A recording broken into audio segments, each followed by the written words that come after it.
I always feel a bit conflicted as to whether I like the idea of what I got for Christmas videos or not, but the thing is that in my December favourites, a lot of those favourite things are things that I got for Christmas, so I'm just going to kind of make it a mash. So the first film that I watched and really loved in December was Spy, the action comedy starring Melissa McCarthy and Jason Statham and Jude Law. And it was so much fun. Oh my goodness. Basically, Melissa McCarthy goes undercover as a spy because there's no one else left to, and her character is just the sweetest little angel that like bakes people cupcakes and no one would ever suspect of being an intelligence agent. Jason Statham's character cracks me up because it's pretty much a parody of all of his other action roles, and he's basically the guy that thinks she's not up to the job, and so he kind of goes along as well, and is just constantly taking the piss out of her. I made the mistake of watching the extended edition while I was over at my nan's, and as anyone that has seen the extended edition will know, it has a fair amount of dick in it. As in actual dick. There's a bit where they find a camera and they're flipping through the pictures, and the guy whose camera it was had been taking junk shots. Um, so that was unfortunate. Not the dick. The dick was alright. Just the situation of my nan being there. But I think she was happy playing some solitaire on her laptop at the time. It's just really funny. There are some great lines and some great characters, and if you like a laugh, then I would definitely recommend Spy. The second film favourite of December is a complete flip of genre. It's a horror that you've probably heard of because I'd heard of it before I watched it. It's called Hush, and basically it's your standard home invasion horror, except with the twist of the victim, the protagonist, the person whose home is being invaded, is deaf. And it's really, really good. Like the way they incorporate that into the film and into like the interactions between the victim and the guy that's trying to get in is just so good. And a lot of the film is like, I mean, I'm sure there must have been music at some point, but in my memory, a lot of the film is just like silent, and it works so well. If you like horrors and thrillers and that kind of thing, I would really, really recommend Hush. It's on the UK Netflix, and I just thought it was really, really well done. Now, the best film of December was, of course, Rogue One. Oh my goodness, Rogue One, a Star Wars story, made me cry. I loved it so much. I wrote a 1,000-word article on how it relates to the rest of the franchise and why it is just an actual blessing. Basically, Rogue One takes place before the start of the original trilogy and after the end of the prequels, because the original Star Wars movie, Episode 4, A New Hope, is about blowing up the Death Star. Rogue One is about how the rebellion acquired the intelligence to be able to do that in the first place. And out of all of the Star Wars films so far, it's the one that most perfectly encapsulates the fact that Star Wars, well, is wars. Rogue One is a war story, and you don't even need to particularly like Star Wars to be able to appreciate it, because it was so good and it was so emotional, and there was such a great bunch of diverse characters and moments that were just awesome. And if you like Star Wars, then you should go and see it if you haven't already. Literally, all I'm asking anyone as like my conversation starter for the past several weeks is just, have you seen Rogue One yet? Because it was so good. The next film favourite was one of my Christmas presents. It was an early Christmas present from my I was gonna say boyfriend, but fiance now. It was an early Christmas present from my fiance. It is Independence Day Resurgence on Blu-ray. And okay, so no, it wasn't the original. It wasn't quite as good as the original. If you want to compare it to the first Independence Day, you're gonna have a bad time. I did like how many of the original cast they got back. That was very good. And like I said, it wasn't the original, but as a standalone fun watch, it was pretty fun. It was a disaster movie in places, like the first one. It was an action movie in others, sci-fi in others. It's just, everything you'd expect it to be, really. And look how shiny this cover is. Isn't that fantastic? And I remember when the trailers first came out, I was so excited to see it. So the fact that Joel knew to get me this shows that he's a good bean that pays attention to the things that I get really excited about. And the last film favourite for December was a very late edition. We literally watched it on New Year's Eve. It's on Amazon Prime, so if you have Amazon Prime, then you should go watch it. It's called Unlikely Hero, and the first thing I want to say is that the cover design is extremely misleading. It makes it look like a wacky comedy. It is not a wacky comedy.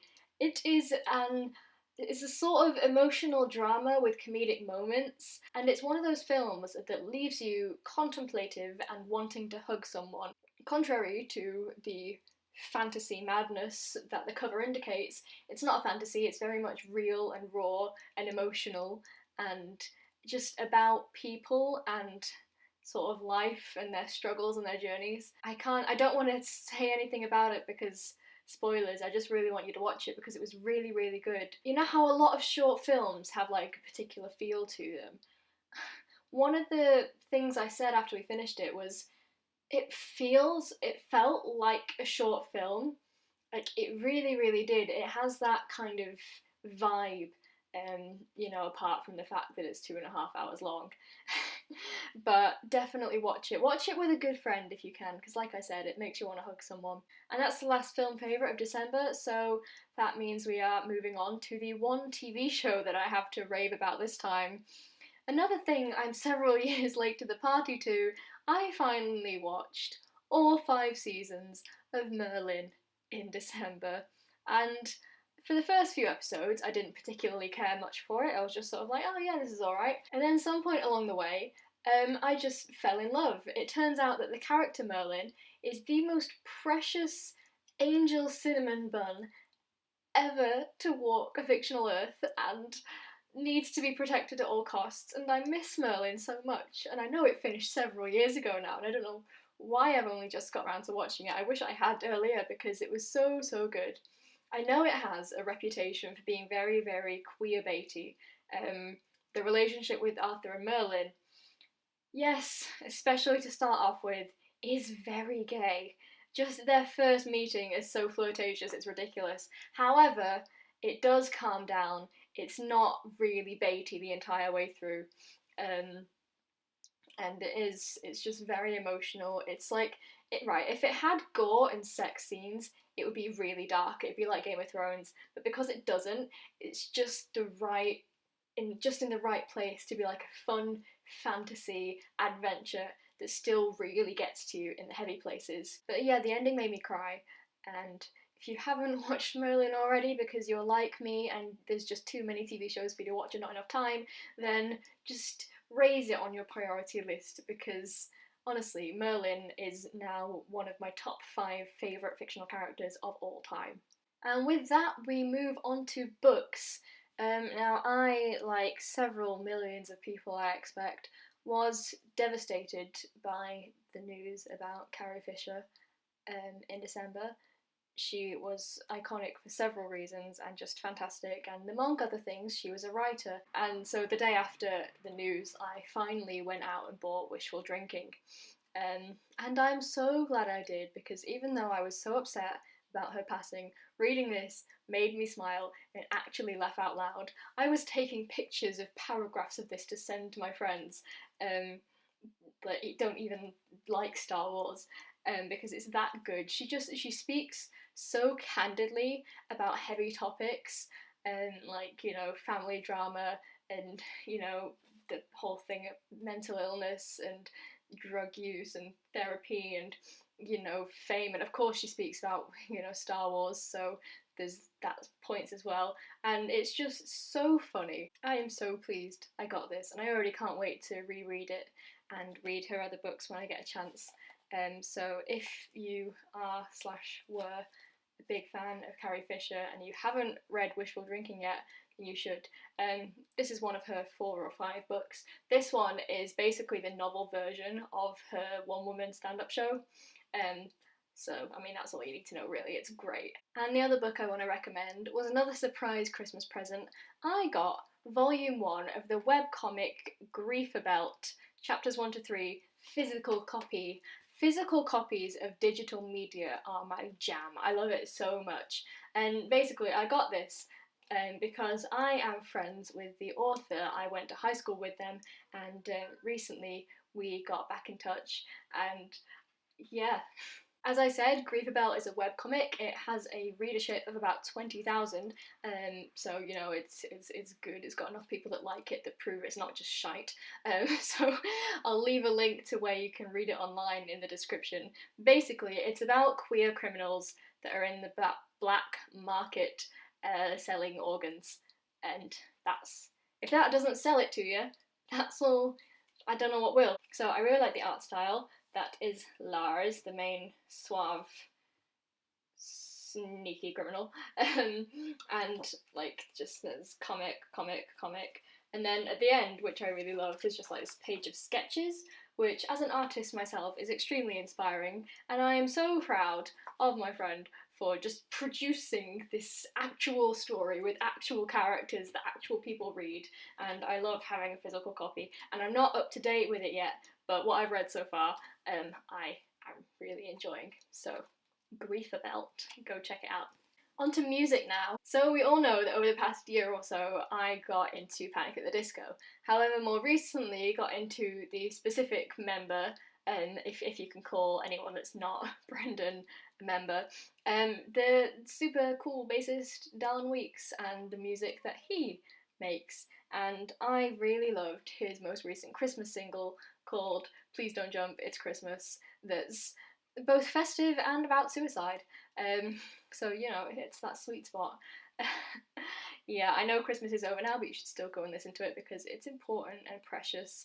And I also really loved the YouTuber Peppermint Ollie's cover of it because that was just all around pleasant. So that song and that cover, just yes. Speaking of covers, I found a beautiful piano cover of the Bullet for My Valentine song, Hearts Burst Into Fire, here on YouTube, and I've listened to it so many times now because it's just so beautiful. And the thing I really love about piano and acoustic covers of metal songs is that they just kind of give the entire thing, like it's the same song but with a much different feel, and people that aren't into the genre normally can still appreciate the song. So I would just really recommend you go and listen to this instrumental cover of this metal song because you will probably like it because it's gorgeous. And speaking of Bullet for My Valentine, the last favourite on the music front is the fact that I went to go see them in concert and I was in the very middle of the very front row and it was amazing. Incredible, and I got to meet them as well because I had VIP. The one drawback to the entire thing, apart from the fact that I got dropped, I had several crowd surfers dropped on my head, was the fact that I had some serious high-pitched noise in one ear for about a week afterwards, which isn't good. Look after your hearing, kids, okay? Because that's not good at all. But it was amazing.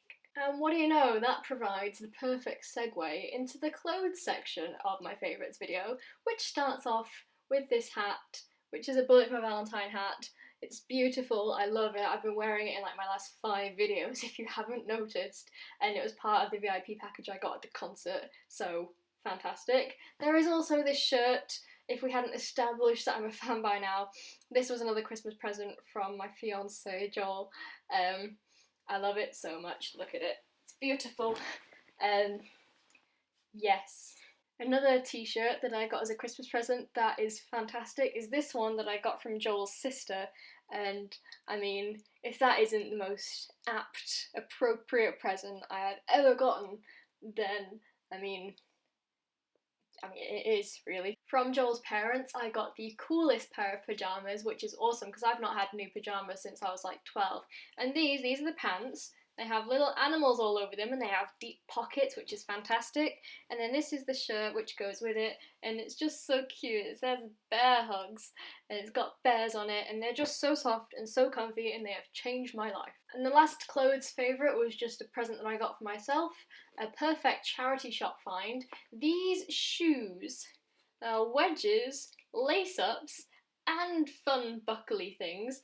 They're so me, and I got them for £6 from a charity shop. £6. And I know this has been a long video, but I promise I'm almost done. We're on to the last section now, which is just other things.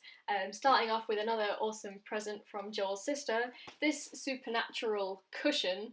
It's got the Impala on it, it's just big and squishy, and it's great. Apparently there are 2 other cushions coming as well, but they've not arrived yet. But this one, in the meantime, is just fantastical on its own. And then there's just another thing that I got myself, which is this new bag. It's the design is the anime Shugokara, which is one of my favourites since I was like 13. It's just so happy and cheerful, and it makes me smile. And I love this bag. One of the reasons I love that bag is that it's perfect, because when I was 16, 4 years ago, almost 5 now, I got this purse as a birthday present, and it's one of the characters from the show, and so now I can put the purse in the matching bag, and it just works out brilliantly. And the very last thing that I have to talk about, which is both a favourite and a Christmas present, is my very first Pop Funko! It's Rose Tyler from Doctor Who that my friends Hannah and Emily from uni got me, and it's just perfect because Doctor Who was one of, like, it was like my first love that I like got really emotionally invested in TV wise, and Rose Tyler was one of my first favourite characters, and it's just perfect. It's just perfect, and I'm so happy I finally have one of these little buddies. So that brings this stupidly big video to an end. Thank you so much if you did stick with me. I don't blame you if you didn't, but in which case you're not watching anymore, so you don't know. I hope you all had a wonderful Christmas and a fantastic New Year. Thank you so much for watching. Please like and subscribe if you enjoyed. My name's Alex. Leave a comment, let me know what your favourite was, all of that nonsense, and hopefully I'll see you next time. Bye! Hello and welcome to the end screen part of the video. I'm new to these, but I'm pleased I finally worked out how to make one and put it in a video because I feel more professional now. So here are a couple of other suggestions. If you'd like to see some more stuff by me, please go check them out.